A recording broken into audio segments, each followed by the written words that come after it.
বৃষ্টিপাতের হলুদ সতর্কবার্তা দেওয়া আছে উত্তরবঙ্গের দার্জিলিং, জলপাইগুড়ি, কালিম্পং, আলিপুরদুয়ার এবং কোচবিহারে।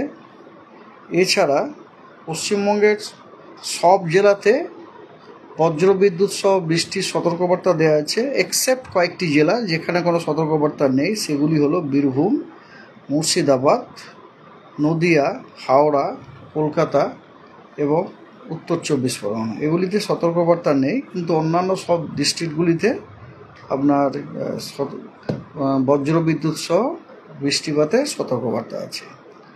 15 তারিখে দার্জিলিং, কালিম্পং এবং জলপাইগুড়িতে ভারী বৃষ্টিপাতের সতর্কবার্তা আছে এবং উত্তরবঙ্গের সব জেলার জন্য সতর্কবার্তা দেওয়া হয়েছে বজ্রবিদ্যুৎ সহ বৃষ্টির, এবং আর কোনো সতর্কবার্তা নেই, মানে দক্ষিণবঙ্গের জন্য কোনো সতর্কবার্তা নেই।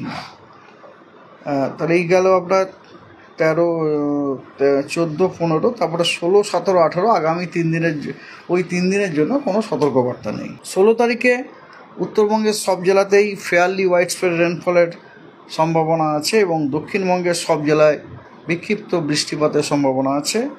এবং 17 এবং 18 জুলাই দার্জিলিং, জলপাইগুড়ি, কালিম্পং, আলিপুরদুয়ার এবং কোচবিহারে ফেয়ারলি ওয়াইড স্প্রেড রেনফল হওয়ার সম্ভাবনা আছে এবং নর্থ বেঙ্গলের বাকি জেলাগুলিতে বিক্ষিপ্ত রেনফলের সম্ভাবনা আছে এবং সাউথ বেঙ্গলের সব জেলাতে আইসোলেটেড রেনফল হওয়ার সম্ভাবনা আছে।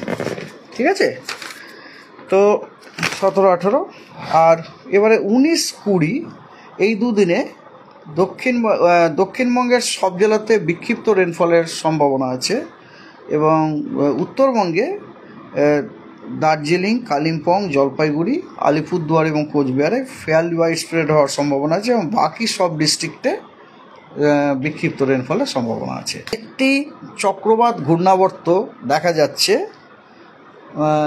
গাঙ্গেয় পশ্চিমবঙ্গ এবং তার পার্শ্ববর্তী ঝাড়খণ্ড এবং উড়িষ্যাতে একটি সাইক্লোনিক সার্কুলেশন দেখা যাচ্ছে। সমুদ্রপৃষ্ঠ থেকে 0.9 কিলোমিটার থেকে শুরু করে সমুদ্রপৃষ্ঠ থেকে 5.8 কিলোমিটার পর্যন্ত এটি বিস্তৃত দেখা যাচ্ছে এর অক্ষটি, এবং এর যে অক্ষ, এই অক্ষটি